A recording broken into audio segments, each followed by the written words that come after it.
how did the grape move? So a little background before I get into detail about what happened. I'm a very science-based person. If something happens that confuses me or someone else, I do my best to use science to explain that phenomenon, and it hasn't failed me yet, other than questions about physics that just haven't been answered yet, and the best you can do is form a theory. So last night, I couldn't use science to figure out how an item moved across the way it did. I reached a block, and I have no other explanation other than it was either a glitch in the matrix, as some like to say, or a spirit. With that in mind, I hope you read this or hear this with an open mind. Last night, my roommate and I were in the kitchen of our house. Housing is on my college campus. And I was eating grapes, and I had this amazing idea to try and make a raisin out of it. And I put it on top of the box at the center of our kitchen table. Yeah, I'm aware that it wouldn't turn into a grape that way. It was just because it seemed too stupid. Anyway, I was continuing to cut up food for my dinner, and my roommate was sitting in one of the chairs nobody else was in the house, and no music was playing, and out of the corner of my eye, the grape just pretty much moved close to the edge of the table and didn't roll off. The grape didn't slightly roll off the box and then continue to roll to the edge. No, it had a little bit of air, and once it hit the table, it was still and didn't continue to roll. It was as if someone had walked by and was like, I'm going to move this grape, because why not? Usually, if something like that were to happen, the noise would be made by someone hitting the table, which would mean that because someone hit the table, the grape would move. But that's the thing, nobody hit the table. Another thing to mention is that it wasn't just me who was confused. When I saw the grape move, I was silent for 5 to 7 seconds, and then I looked at my roommate to see if they saw anything, or if I was just crazy, and that's a thing. He was already looking at me to figure out if I had seen what he saw. At this point, we have a grape moving on its own, getting a little bit of air, and it was moving through the air pretty fast. Fast enough to the point that I had been almost flicked from behind or picked it up with a hand and then placed it back down. Nobody had moved or hit the table because it was just me and my roommate, and there was no sound of something hitting the table. So now my roommate and I are being scientific people. We decide not to take the pictures of where the grapes was, not only to take the pictures of where the grapes were, but where it had landed, and we tried to recreate the experiment. After making a border of where the grape exactly landed, we decided to put the grape back on the box and bump into the table as if someone were to hit the table, just in case we actually did hit it and just didn't realize. What we found was that no matter how hard we were to bump or hit the table, the grape either would just wobble on the box, or if it did manage to roll, it would only slowly roll off the box and wouldn't go far at all. We tried blowing on the graph to see if maybe the air conditioner would have done something, but didn't think so because we were trying to rule every possible scenario out. After countless efforts, we reached the conclusion that we had no idea what had moved it, and we began to bring a little spirituality into the mix. Once everything was ruled out, either because the grape was moving too fast, it was in the air for too long, or somehow had a little bit of airtime, we decided to try to act like a spirit. As one person sat in the chair, the other walked by and moved the grape similarly to how it looked to us. We found that this was the only scenario that allowed the grape to move the way that it did. My roommate and I were pretty convinced that the only explanation that we have is that it was some sort of spirit. As much as I'd like to grab onto that concept, I tried to bring a little more science into the mix by thinking about separate timelines crossing where my roommate did, and in fact moved the grape.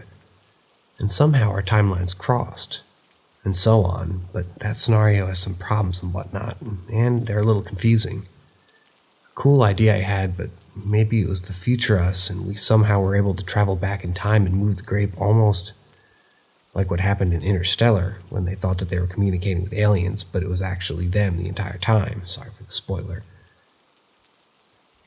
Traveling back in time, as some know, has a lot of multiverse theory. Then it gets a little bit more promising, but again, there's more problems that come with that, and I was thinking that it was a spirit. While one is more scientific, the other seems more reasonable. By now, I hope you have a pretty good understanding of what happened, and I hope some people would give their input and ideas as to what happened, because nobody can be right or wrong. But some theories may be better than others at explaining this particular phenomenon. I also included some pictures so you can get a better idea of what we're talking about here.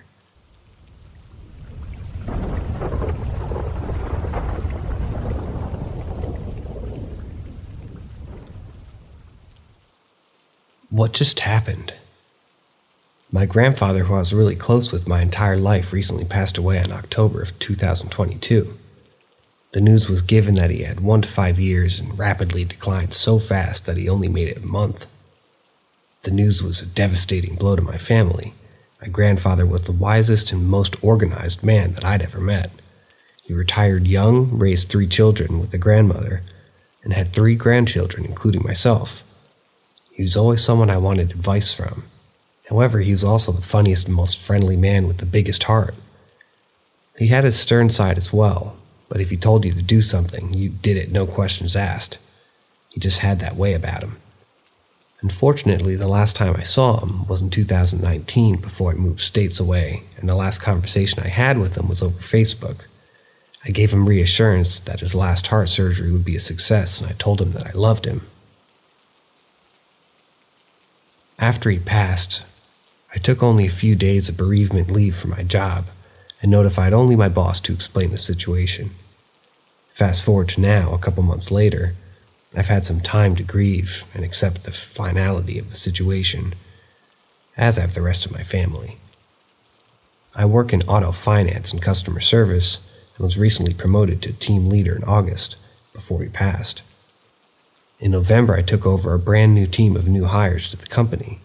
I spent a month getting to know my new team and the different personalities. One man on my team is an older gentleman who is very religious. I myself can't say I ever considered myself to be religious, but after today's experience, I can't say my opinion remains the same. This morning, I arrived at my office earlier than normal. I'd purchased some gifts for my team, and I wanted to have it set up for them when they all came in, since it was our last day in the office before Christmas. My team arrived, and I proceeded to start my day as normal. As I walked past this particular team member, he asked me if I knew somebody in my life by the name of, my grandfather's name. I was taken back and said, "Yes, I do. Why do you ask?" This team member proceeded to tell me that he saw my grandfather standing by my desk, and he told him that I need to keep my family close and that he was very proud of me. The team member then went on to explain that the man he spoke to came off as stern and asked him to come here, and without hesitation, the team member felt he needed to get up with urgency. He went on to explain that he had angel wings and he was in heaven and looking after me and my family. I sat back and tried to think logically about this experience. How did he know this stuff? Did he stalk my Facebook? No, because not only is my page completely private, but not one post was made about my grandfather on my page or any of my family's. Did I tell anybody at all at work? My grandfather's name? No, I didn't. There's no logical explanation for this team member of mine to make these unusually specific claims. What really struck me was the statement, "Keep your family close." While vague, my grandfather was really the glue that held us together. I'm close with my mother, who now lives in the same state I moved to, but my aunt and uncle and grandmother still live in an old state. My aunt and uncle don't get along. I truly believe that he's worried about the family breaking apart and living separate lives now that he's gone.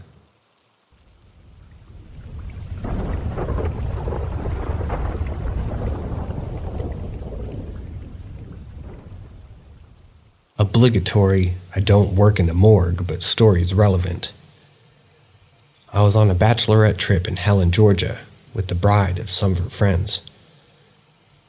I've had bad asthma, and I have this bad issue with breathing before the trip, but I still wanted to go, so I brought my nebulizer machine with me to use. We rented a really beautiful little cabin up in the woods, but the roads were windy, and we got turned around on the way up. The wrong turn accidentally led us to a really old, really small family cemetery. We just turned around and eventually found the place. I had already volunteered to sleep on the couch, and not enough bedrooms, and the couch was comfy. But it was off at the kitchen. Not a big deal. One of the first nights we were there, I remember half waking up absolutely struggling to breathe and coughing a lot. A nice-looking younger quiet guy came over and smiled at me and helped load my mask with meds before placing it over my face. He then fixed the blanket covering me, turned on the nebulizer, and walked out of view, presumably into the living room. I felt so tired and dozed off again not long after.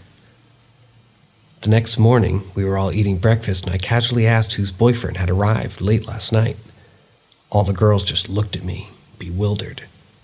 I explained what had happened, and how when I woke up the machine was off and the mask was hanging in the arm of the couch. I said I wanted to thank whoever it was. The girls all nervously looked at me and reiterated that none of their partners were there, or even in the state. We ended up leaving for a ziplining excursion, and I had to put it out of my head for a while.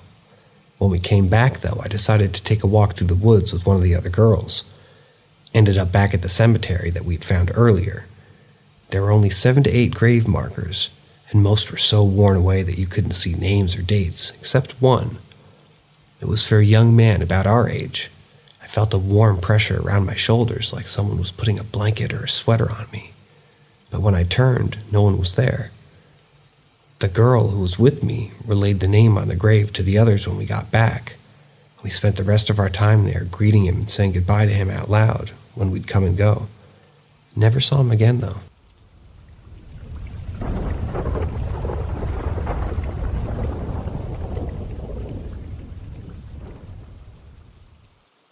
The smell of rose after the funeral. When I was a kid, my school was located near a Muslim cemetery. I never thought much of it until one day when I was passed by and snuck through a gate. A funeral was happening and I was curious about the Islamic ritual. As I was not my practicing religion, I stayed for a few minutes watching people throwing flowers and paying their respects. Eventually I was asked to leave, and I did so without incident. But as the night fell, I tried to sleep. I was suddenly overwhelmed by the strong scent of roses or maybe jasmine. It was a fragrance that no one in my family had ever used, and I was immediately on edge. I wondered where the scent could be coming from. But eventually my exhaustion overtook me and I drifted off into a troubled sleep. The next week I'd almost forgotten about the strange incident when it happened again. It was Friday night, and after dinner I was in my room trying to sleep when the scent suddenly hit me again. This time I couldn't shake off the unease it caused me, and I felt as though I was being watched. Despite my fear, I didn't tell anyone, not wanting to sound foolish or paranoid. Years passed and I moved to another country where I lived alone. One day when I was feeling particularly depressed, I was lying in bed in the middle of the night when I smelled the same fragrance again. It was a comfort at first, reminding me of my childhood, but then I realized that I had no explanation for the smell. Over time, the scent kept returning, sometimes stronger than before, and as I lay in bed, the smell of roses or jasmine lingering in the air, I couldn't shake the feeling that I was being watched. I became convinced that something had followed me from the cemetery, and that it was not a benign spirit. Despite my fear, I never told anyone, and I kept the scent to myself, afraid of being ridiculed or dismissed.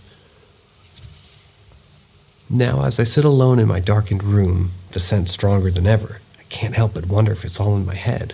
But deep down, I know there's something sinister lurking in the shadows, something that wants to harm me. And as the scent grows stronger still, I feel a cold hand wrap around my ankle, pulling me down into the darkness.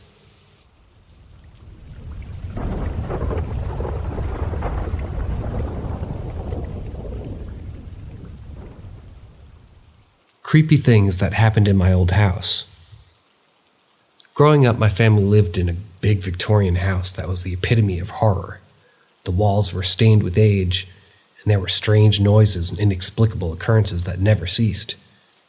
The wind would whistle eerily through the halls, making it sound like someone was whispering secrets. There were times when I would wind up awake in the middle of the night to see a ghostly apparition of some little girl standing at the end of my bed, her eyes hollow and her hair in disarray. It felt like she was watching me and waiting for something. I would often hear footsteps in the hallway when no one else was home. They would start off as faint tapping sounds, slowly growing louder until it sounded like someone was running towards me. And then, just as suddenly as they had started, they would stop, leaving me alone in the darkness, heart racing. But that was just the beginning. One day I returned home from school to find that all the pictures on the walls had fallen down for no reason. The frames were smashed and the glass lay shattered on the floor. My parents dismissed it as a freak accident, but I knew better. I knew that something sinister was lurking in the shadows of that house. And then there was the time that I was home alone and I heard a sound of laughter coming from the basement. It was the sound of a little girl's laughter, and it echoed through the empty house. I tried to ignore it, telling myself that it was just my imagination, but then I heard footsteps coming from the stairs. I froze, unable to move, and then the laughter turned into a blood-curdling scream. Years later, after we moved out, I did some research and found out that there had been several deaths in the house over the years, including a little girl who had died in her sleep. Her name was Emily, and her spirit still haunted the house. I'm convinced that she was the one responsible for all the strange occurrences that had plagued my childhood. To this day, I can't shake the feeling that Emily's ghost is still out there, waiting for someone to join her in the afterlife. If you ever find yourself in an old house with a dark history, be warned. You never know what kind of horror might be waiting for you in the shadows.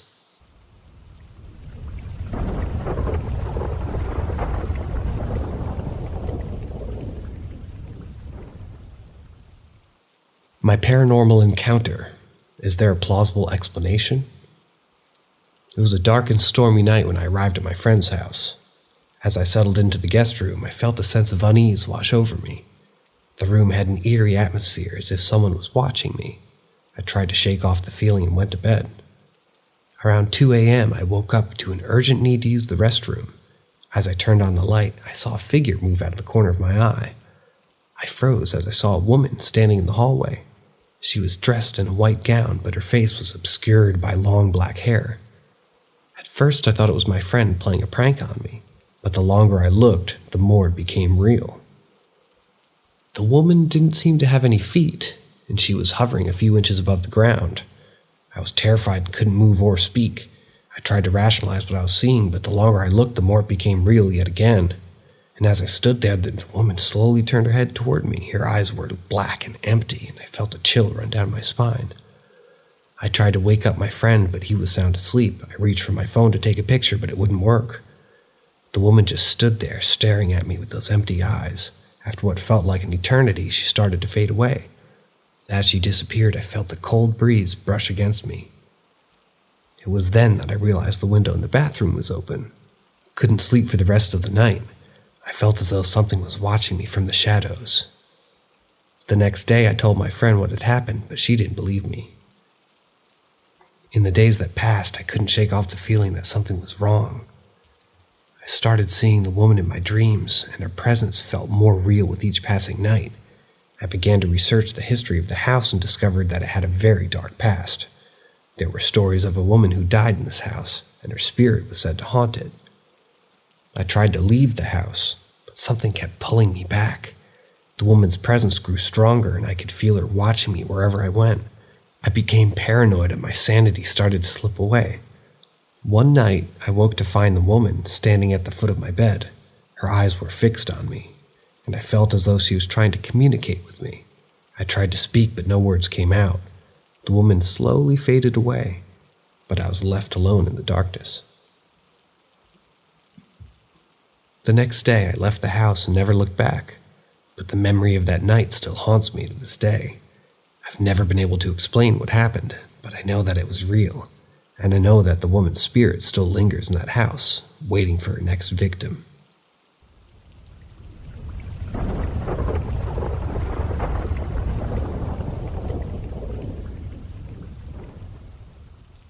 This really happened to us. I have a few experiences all on the same land, and down the road from our land. The land used to be part of Mexico and later became Texas. It had a couple of owners, settlers, in the beginning, but the land was eventually parceled out and roads were added. These occurrences were years ago, and one of them, husband and son, believed me immediately because they saw how shaken and excited I was when I came home. They were scared by my fright, and they drove me back to where I'd had my particular experience. But what I saw was gone. All I'm going to say about it was that they were mostly in the trees. There were many of them. They all turned their heads and looked at me, and they were transparent. I was able to put my hand through some of them, but when I walked closer, and at least one followed me partway home, I told my brother and father, and the next day they showed up and asked if I was okay and if I might need to go to the psych hospital. I love them dearly, but I realized that we just had to keep it between me, my husband, and my children. The second incident was hearing a phone ringing in my daughter's room. We heard it at the same time and looked at each other confused. I called the phone company asking why there'd been a phone ringing in my room with no phone.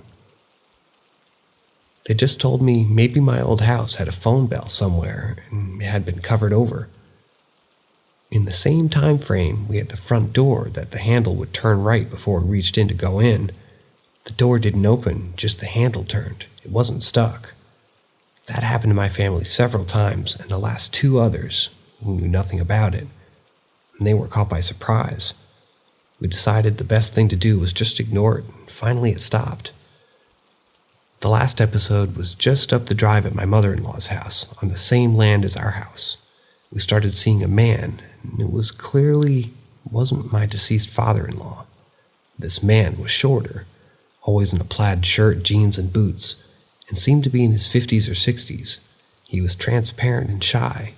I thought I was losing my mind, but then others started seeing him too. My mother-in-law was bedridden from a stroke and had Alzheimer's, and even she saw this figure and would ask who he was.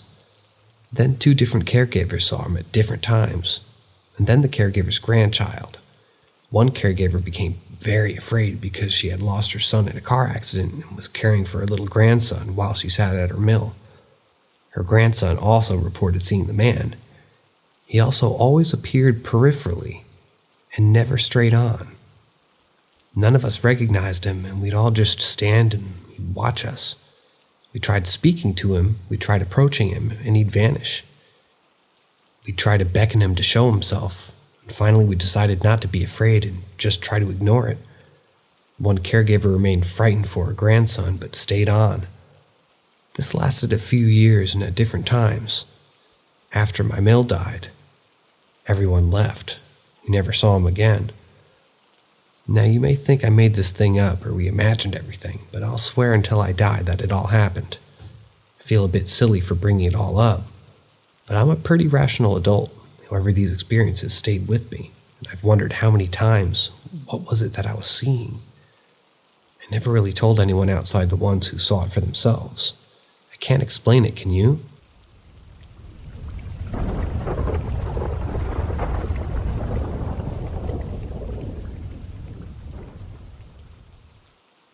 My grandpa's ghost saved me.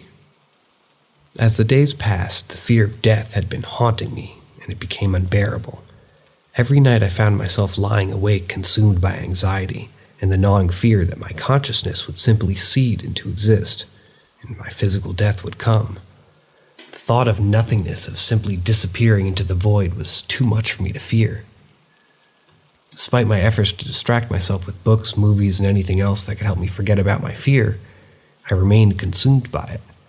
I even began to consider exploring religion or spirituality, just to find some comfort in the idea of afterlife, but nothing seemed to work, and the fear only continued to grow.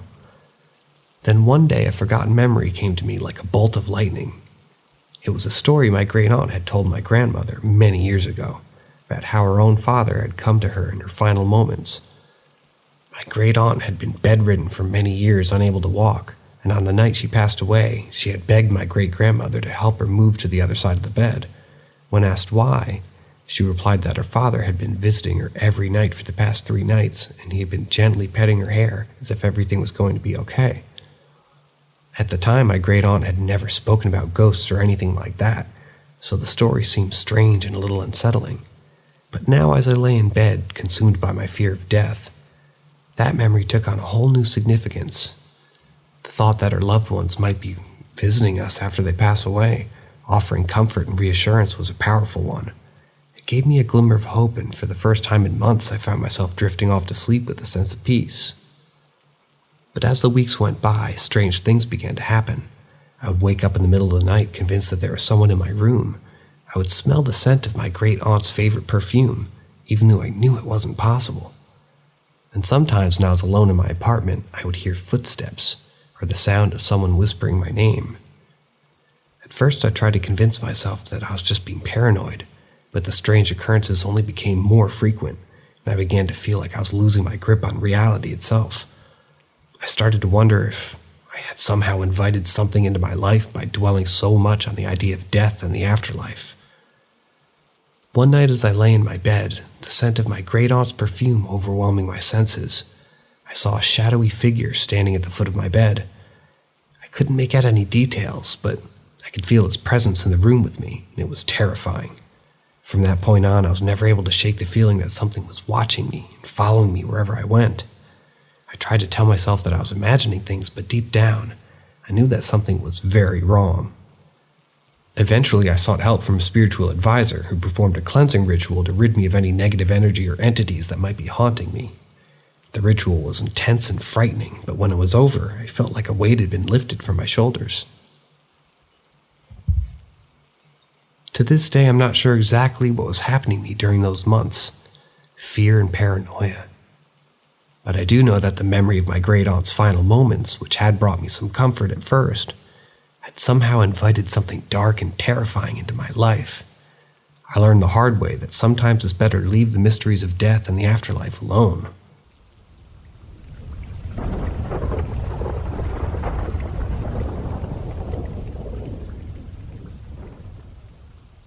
The presence in the old hotel, and the staff knew.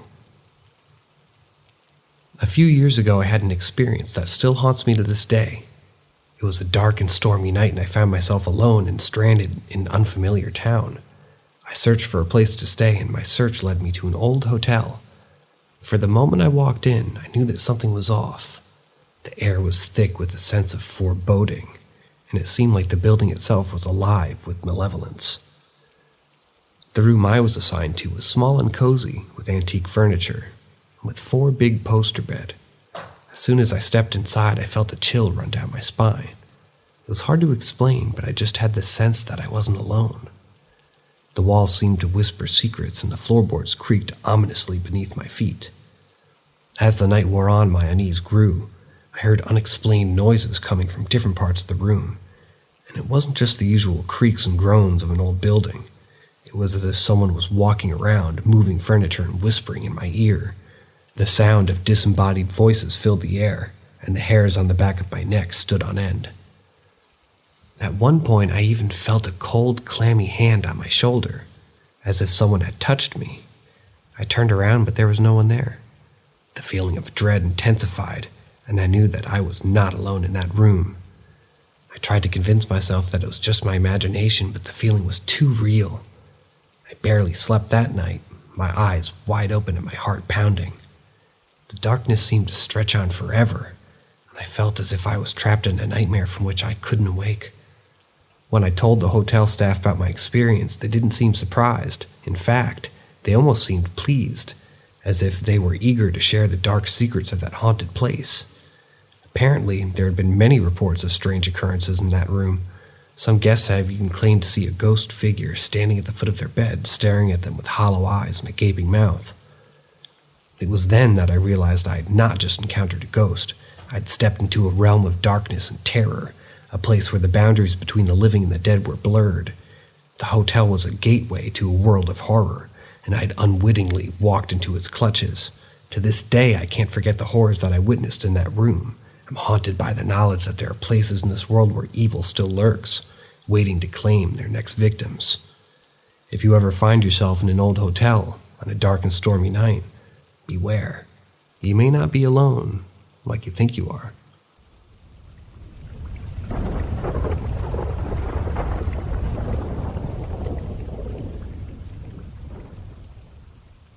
My sister wants to make a Ouija board, but I'm not sure it's a good idea. The ominous presence in the house has been growing stronger and more hostile by the day. Every night the air would grow heavy and an unnerving silence would fill the halls. We all felt it, but nobody wanted to talk about it. But my sister, always the bravest of us, wanted to confront the ghost head on. She believed communicating with the spirits was the only way to make it leave, and that's where the Ouija board came in. At first, I was hesitant to even entertain the idea. I'd heard countless horror stories about the dangers of using a Ouija board, how they could invite malevolent spirits into your life, and how they could never truly be disposed of once you started using them. But my sister was determined, and the days passed. Her resolve only grew stronger. Finally, she announced that she was going to make her own Ouija board. She spent hours researching online, reading up on the proper materials and techniques to create a board that would be both effective and safe to use. But as the days turned into weeks, the tension in the house continued to mount. One night while my sister was still in the process of making the board, I woke up to a feeling of intense dread. The air was thick and oppressive, and I could hear a faint whispering in my ear. I sat up, convinced that someone was in the room with me, but there was no one there. It wasn't until the next morning that I realized what had happened. The ghost had infiltrated my dream and was trying to send me a message. Despite the terrifying experience, my sister was undeterred. She finished making the board and waited until the next full moon to try it out. As the clock struck midnight, we all gathered around the board, our fingers trembling with fear and anticipation. My sister called out to the ghost, begging it to make its presence known. At first nothing happened, but then the planchette started moving on its own, spelled out words that none of us had typed. The ghost was communicating with us, and it was angry. It spelled out our names and then started making threats, promising to never leave us alone. We tried to end the session, but the ghost wouldn't let us. It kept spelling out more and more terrifying messages, taunting us with its power and malevolence. And then suddenly the board burst into flames, sending us all scrambling backwards in terror. In the end, we never did manage to get rid of the ghost. If anything, it only grew stronger and more vengeful after our ill-fated attempt at communication. The Ouija board had only served to make things worse, and now we were all trapped in a living nightmare.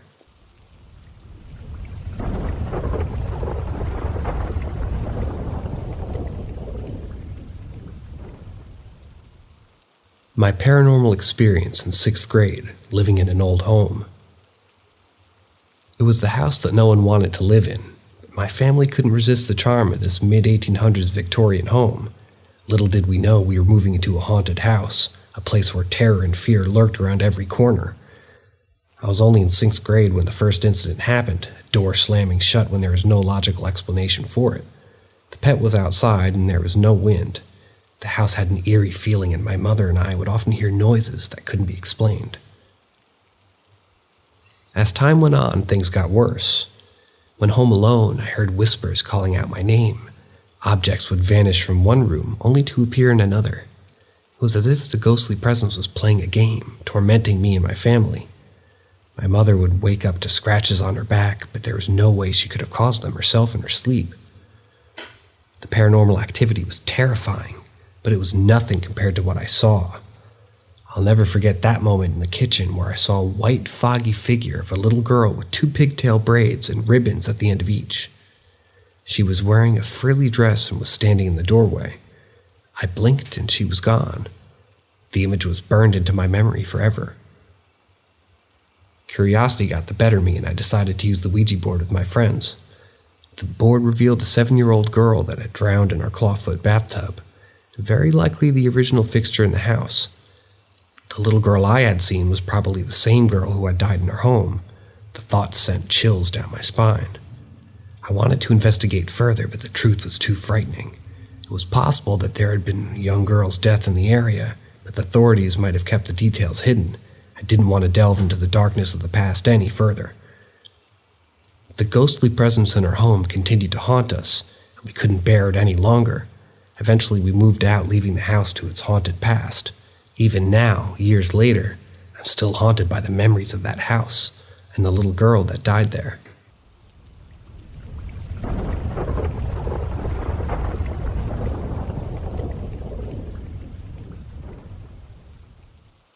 What did I encounter on my college campus? The night was pitch black, and only the sound was the rustling of leaves in the wind. The small Methodist college in North Georgia mountains was eerily quiet, except for the fraternity meeting that went on late into the night. The last person to leave was a young student who gathered his belongings and exited the building. As he stepped outside, he was hit by an intense feeling of dread. It was like there was something watching him, following him, and it was close, too close.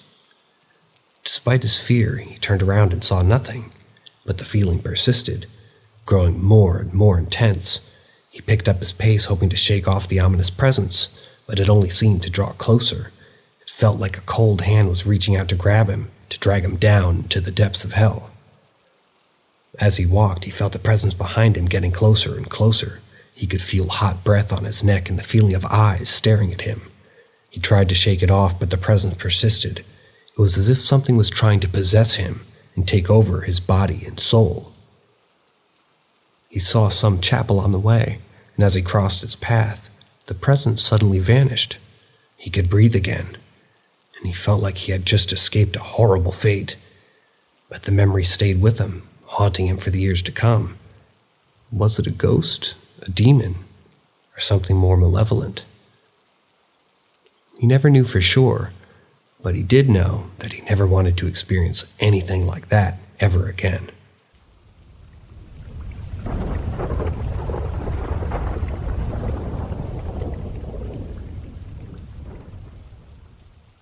Just saw a shadow person. It was a typical night just like any other, and the darkness of the room surrounded me in a warm blanket. I was lying on my bed scrolling through my phone when I felt a sudden chill run down my spine. I sat up feeling like someone was watching me, and that's when I saw it. A small shadow person jumping down from my office table. At first I was confused and I thought maybe it was just a trick of the light, but as the shadow darted across the room and headed towards the door, my heart started racing. I tried to call out, but the voice was stuck in my throat. The shadow person disappeared into the darkness, and I was left feeling disoriented and scared. I tried to calm myself down, thinking that it was maybe my imagination playing tricks on me, but the unease stayed with me, and the more I thought about it, the more it had just happened, the more terrified I completely became. As I lay there in bed, I couldn't shake the feeling that I was being watched. Every creak and rustle of the house made me jump, and my mind kept conjuring up terrifying images of what the shadow person might do next.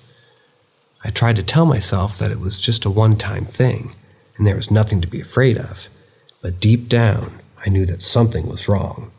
The feeling of being watched never went away, and it seemed like the shadow person was always lurking, just out of sight. Days turned into weeks, and my fear only grew stronger. I tried to ignore it and push it to the back of my mind, but it was always there, like a shadow hanging over me. Every night I would lie in bed, listening to the sounds of my house, waiting for the shadow person to make another appearance. And then one night it happened. I woke up to a cold breeze blowing through the room, and I knew that the shadow person was there. I could feel its presence all around me like a thick fog, and I couldn't escape. I tried to get up and run away, but my body wouldn't move. I was frozen with fear, and the shadow person seemed to be getting closer and closer. I could feel its breath on my neck, and I knew that this was it. I was going to die. But then, just as sudden as it had appeared, the shadow person was gone. I was alone in the darkness, my heart racing, my body shaking. I knew that I'd encountered something truly terrifying, something that I would never forget.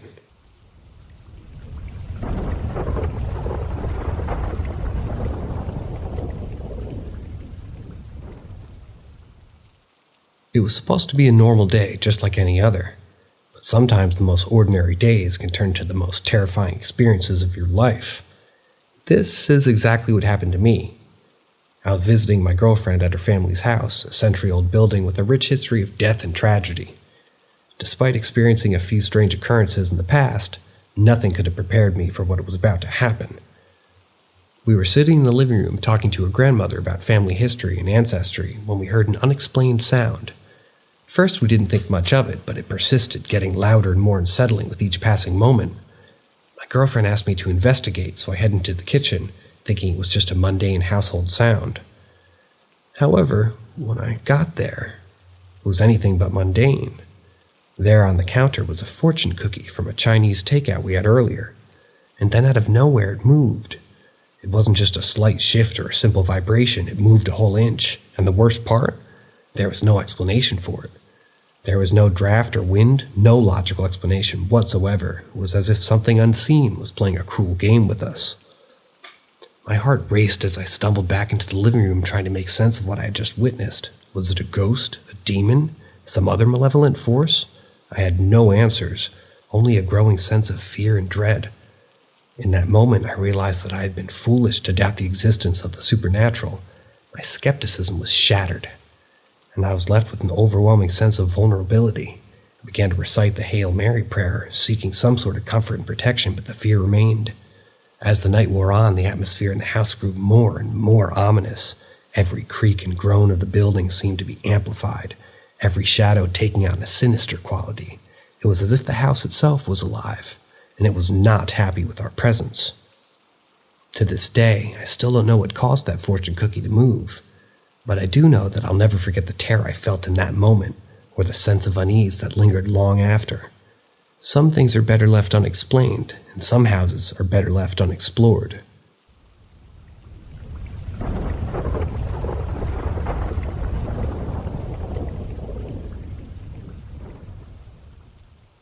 I have to shower, but I'm dreading it. The dread that fills his chest was suffocating as he stood in front of the bathroom, his hand shaking as he reached for the knob. The memory of what happened a few days ago still fresh in his mind, and he couldn't shake the feeling that something was watching him from behind the door. He took a deep breath and slowly turned the knob, cautiously pushing the door open. The room was dimly lit, the air thick with the smell of mold and mildew. His eyes scanned the room, searching for any sign of movement, any indication that he wasn't alone. The shower curtain was drawn, and he couldn't hear the faint sound of water running. He took a step forward, and the floor creaked under his weight. The sound echoed through the empty house, and he froze, waiting for a response. Silence. He cautiously walked toward the shower, his heart racing in his chest. He pulled the curtain back, and what he saw made his blood run cold. There, standing in the shower, was a figure. It was tall, impossibly thin, and its skin was pale and translucent. Its eyes were empty sockets, and it had a gaping hole where its nose should be. It turned its head towards him, and a low, guttural growl escaped from its lips. He stumbled backwards, slipping on the wet tiles, and fell hard on his back. The creature stepped out of the shower with its long arms reaching out toward him. He scrambled onto his feet and bolted out of the room, his heart pounding in his ears. As he ran down the hallway, he could hear the creature's footsteps behind him, its ragged breathing hot in his neck. He burst through the front door, his lungs burning from the exertion, and collapsed on the front lawn. He lay there gasping for air as the creature stood at the threshold of the house, its eyes fixated on him. It raised its arms, and swarms of insects started pouring out of the holes of his body and crawled towards him. He closed his eyes and prayed for it to end, for the nightmare to be over, but when he opened them again, he was back in the bathroom. The creature was in front of him. He screamed, and the creature lunges toward him, its fingers wrapped around his throat, and then everything went black.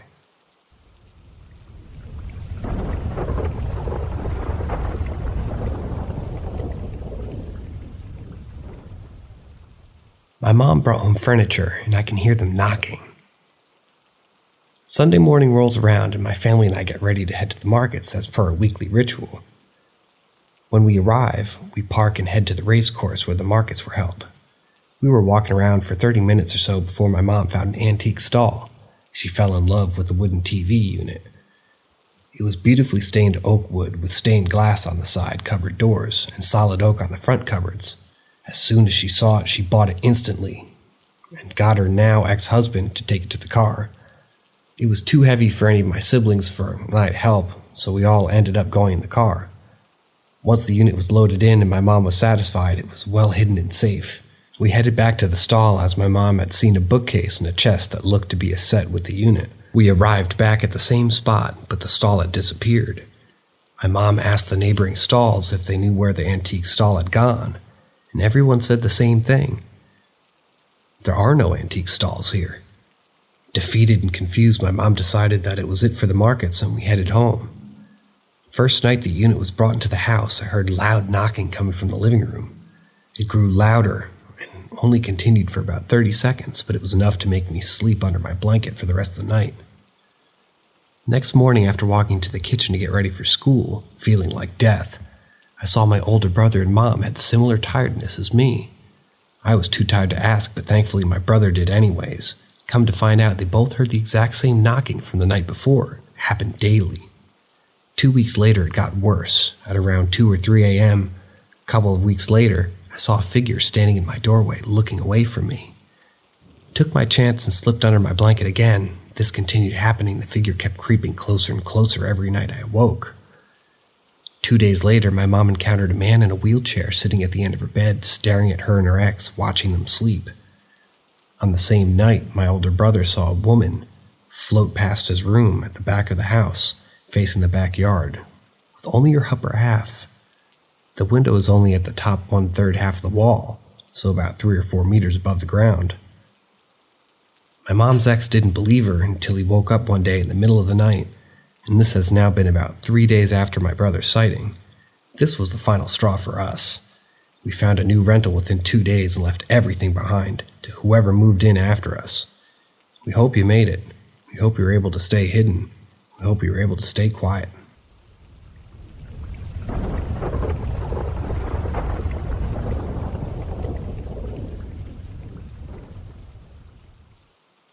A ghost in our house. It all started around 18 years ago, maybe even longer. As I woke up, as my grandpa and grandpa were at a get-together with friends. I sleep in the highest part of a 3rd floor, together with my grandma. While my grandpa slept, I woke up in the middle of the night. I heard whispers coming from the commode in my sleeping room, which takes up pretty much most of the wall. It sounded like somebody was calling for a cat to pet it or offer it food, and then they went down, crying since it was scared. But below, like I said, there was no one. It was still like someone had been there. And as I opened the door, I heard snoring coming from my grandpa's room, which sounded pretty much like his. And I would from memory say that it was him, but he was away with my grandma. The next thing which happened was around 2 to 3 years after my grandpa died, which was 6 or 7 years ago. As I came from my weekly drinking and chilling downstairs at around midnight, as I entered the dining room, I saw clear as day my grandpa lying on the couch in his favorite sleeping position, sleeping happily. But of course, he was gone pretty fast as I looked. For the next few weeks, I hoped to see him there again, which didn't happen again to this day. Now, in the last 3 years, I have regularly long scratches on my back and my arms. It happens at least once a month. And there's a scratch which bled on my back, but it scraped off sometime before I woke up. Now, the most recent paranormal activity was around 2 years ago on a Monday. My grandma was at a meeting with her friends, and me and her shut everything off before she left. And I went to where I usually am in the house, upstairs. And after going upstairs for 2 hours, every light and TV was turned on, and at first, I thought my grandma had returned home early from the meetup without telling me, which would have been a bit strange, but nothing too special, till I was standing behind the living room door, as everything all at once turned off from 1 second to the next. I was engulfed in total darkness, and believe it or not, I was scared as hell. I made my way upstairs again and went to my computer, but after 30 or so minutes, I heard something, and maybe Freon. The staircase had some noises. I heard someone, or I think that someone said something to come up to where I am. I heard the steps getting closer and closer, and as I was sure it was now in my stock, I called out, "Grandma," but no one answered, so I yelled out, "Heidi." Every name from my family that I knew, but no answer. I heard the steps now at the door, but no answer. So I waited for whoever was standing at the door, but no one opened it, so I stood up to check. No one, so I go down. That are the ones that I can say, yeah, this has no explanation whatsoever till today. Some other stuff that happened, I tell myself it might just be that I'm hallucinating from alcohol, or maybe I'm just a doll which moved its head.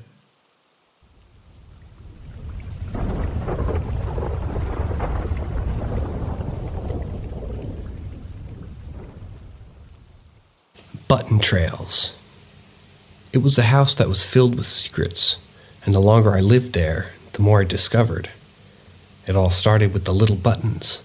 I'd find them scattered along the hallway leading to my grandma's room. At first it was just a few, but over time, the trails grew longer and the buttons became more numerous. I couldn't explain it. I didn't have siblings, and no one in my family seemed to know where the buttons were coming from. The only clue I had was a bag of sewing supplies in my closet, but it didn't make sense. I had never touched the bag, and it didn't seem like anyone else had either. As time rolled on, more strange things began to happen. I would hear whispers in the hallway at night, and sometimes I would feel a cold breeze on my face, even though the windows were closed. My grandma would talk about feeling a presence in her room, and sometimes she would wake up to find buttons scattered across her bed. I began to research the history of the house and found out that it had once belonged to a seamstress who had died in the house. Her spirit was said to haunt the hallways searching for her lost buttons. But it wasn't just the seamstress's spirit that was haunting the house. As I delved deeper into the history, I found out that my grandmother's dad had died in the house many years ago, and as I pieced everything together, I realized that the buttons were a message from beyond the grave. My grandma's dad had always been a practical joker, and it seems that even in death he was still playing his tricks. There was a darker message in the buttons, too. There was a reminder that his passing was a way to let us know that he was still watching over us. I don't live in that house anymore, but I still think about it often. The buttons have been a small thing, but they opened a door to a world of paranormal activity that I never knew existed. And I know now that even in death, our loved ones are still with us, watching over us and guiding us on our journey.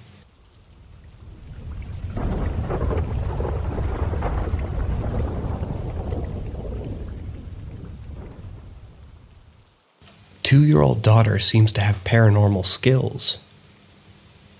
It was though something had taken hold of their small daughter, something beyond their understanding, and had set its sight on tormenting them with their own home. The family had been experiencing strange occurrences for weeks, but it was the incident with the pacifier that left them paralyzed with fear. Despite being an atheist and a skeptic, the father couldn't deny the inexplicable events that were unfolding before his eyes. Their daughter, only 2 years old, seemed to be breaking through an invisibility spell, revealing to them a world they never knew existed. The pacifier had vanished without a trace, and the family had searched every inch of the apartment multiple times. Yet when their daughter pointed under her crib, there it was, as though it had been placed there by an unseen hand. It was just one of the many bizarre occurrences that had been plagued by the family. Their daughter had also pointed to an empty wall, claiming that a dead man was there. It was a word she had never heard before, yet she knew exactly what it meant. They had even heard voices coming from the empty room, and lights would flicker and fall as they talked about the paranormal even as a joke. The family was living in a house of horrors, and there was no escape. Other things disappeared or moved from one place to another during the night, leaving them feeling vulnerable and exposed. Every shadow was a potential threat. Every creak in the floorboards, a sign of something lurking just out of sight. The father had tried to rationalize the event, to come up with a logical explanation for what was happening, but it was becoming increasingly clear that it was something beyond their comprehension at work. They were trapped in a nightmare, with no end in sight.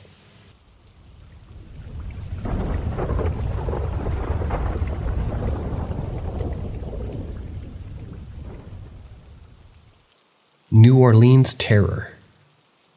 When I was a kid, I went on church service trip to New Orleans. Our aim was to help clean up remaining damages from when Katrina hit. About midway into the trip, we helped remove brush and debris from some plot of land so a playground could be built. We were all ecstatic because the day was incredibly productive, and we really believed that the spiritual forces of good and godliness were at work through us. That night, we visited Bourbon Street to have dinner, listen to some live music, and celebrate the work that had been done. At some point, one of the church leaders was taking pictures and pointed her camera to the sky, facing a distant casino. The sky was clear and no clouds. She snapped a photo, and when the screen displayed her photo, there was a silver-looking face smiling heinously while clasping his hands, protecting the casino. His face seemed metallic with many wrinkles. If you could imagine the Heath-Ledger Joker, but without eyes, a huge mouth, no teeth, and many wrinkles, like fabric being pulled in multiple directions. That's what it looked like. It had wet-looking orange hair that draped about midway down its face. Its nose was missing. The entire group went hysterical when they all looked at the photo, and the rest of the night we were disturbed. The joy we had felt all day instantly went away. Few of us slept. I had a variety of hallucinations in the dark of demons falling into me. I didn't get any sleep. There were a few girls in the room next to me who I could hear crying in terror about what had taken place. I say this to illustrate how the incident felt like a direct, successful attempt to hijack our spirits of positive energy. One person in the group tried to come up with multiple natural explanations for the incident, but the leader who took the photo always had new details to explain how it wasn't a natural explanation for what had taken place. This incident alone has been enough to keep my agnostic ass alert and aware of all possibilities.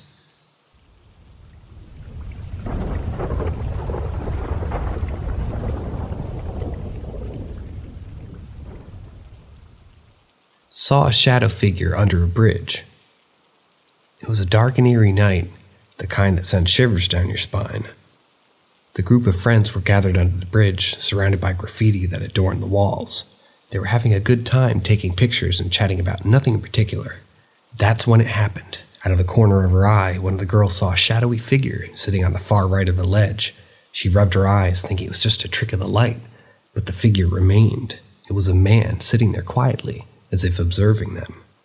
The girl tried to ignore it, thinking she was just imagining things, but the figure remained, almost taunting her. As the conversation turned to the paranormal, the girl finally spoke up and mentioned what she had seen. To her surprise, her friend confirmed that she had seen the figure too. They both felt a sense of dread as they realized that they were not alone. The figure remained watching them silently. The girl decided to leave, unable to shake off the feeling of unease. She walked away alone, praying and hoping that she would make it home safely. As she walked, she couldn't help but feel like the figure was following her. She quickened her pace, but the feeling only grew stronger. Finally, she made it home safe and sound. But the memory of that night would haunt her forever. She never went back to that bridge at night, afraid of what else she might see.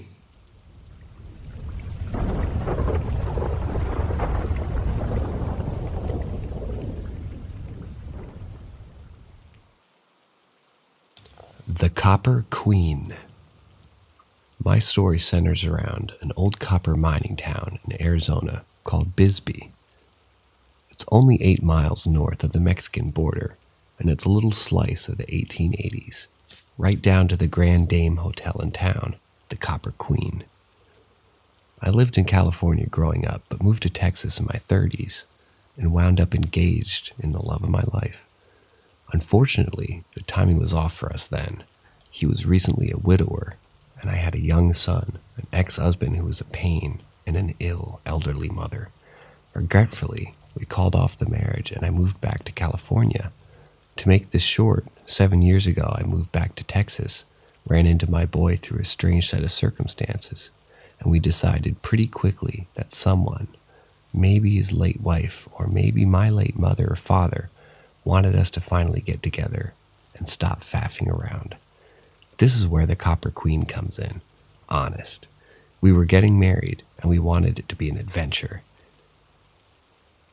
He wanted to get married in Tombstone, Arizona, but I'd wanted to see Bisbee for a very long time. We looked around for wedding venues, and you could be married in the upper sitting room of the Copper Queen Hotel. They're only 30 miles apart, so we could spend a day or two in Tombstone also. Perfect. After the wedding, we could spend a couple days exploring Bisbee and then see the gunfight at the OK Corral in Tombstone. The hotel itself is a 4-story stucco-fronted mansion with a series of terraced steps leading up to it. It overlooks the entire town. It's rumored to be very haunted, and it conducts ghost tours. Not far from it are the copper mines, which also have a reputation for spirits being seen. We checked in, and they had 2 rooms for us to choose from. The Julia Lowell room, reportedly haunted by a prostitute who killed herself, and the John Wayne room. He was a frequent guest when he was shooting films and was known for having the room closest to the bar so that he could find his room after a night of drinking in the saloon at the hotel. They took us first to see the Julia Lowell room. I walked in and was immediately hit with, "I see you," Not on my wedding night, no thank you. I noped out of there as fast as humanly possible. My oblivious fiancé argued about it all the way down to the John Wayne room, and I couldn't understand my no, just no, but hell no attitude. The John Wayne room was homage to his movies. Fiancé settled down pretty quickly when he saw it. He'd been a cowboy in Kansas for 20, so this was nirvana to him. We got married in the sitting room on the 3rd floor in front of a beautiful fireplace at sundown, in Levi's. Much to the amusement of people wandering through the gingerly backing out of the wedding, it was funny and sweet, and we loved it. We had dinner in the hotel restaurant and followed it up with a few drinks in the hotel saloon. We got up to our room and unlocked the door. I flipped on the light switch. It flipped back off. I did this a couple more times, and each time the lights all switched off again. Okay, then we turned on the TV. It died. We had to call down to the office and have them bring up a whole new TV. This was getting interesting. I had the feeling of energy everywhere in this hotel, but whatever it was felt curious, not threatening, so I shrugged it off. At least the lights were finally working. We went up to sleep somewhere around 1 a.m. I have no idea what time the noise woke me up, but I was hearing people in the sitting room or common room on the floor arguing. It was a man and a woman. I couldn't tell what they were saying, but it was some kind of fight where you hiss insults at each other. They had also turned on an antique radio that I had seen because I could hear music too loudly through the door. I could have told you the name of the song, but it reminded me of the Tennessee Waltz. I looked out of the peephole, but the sitting room was just all left.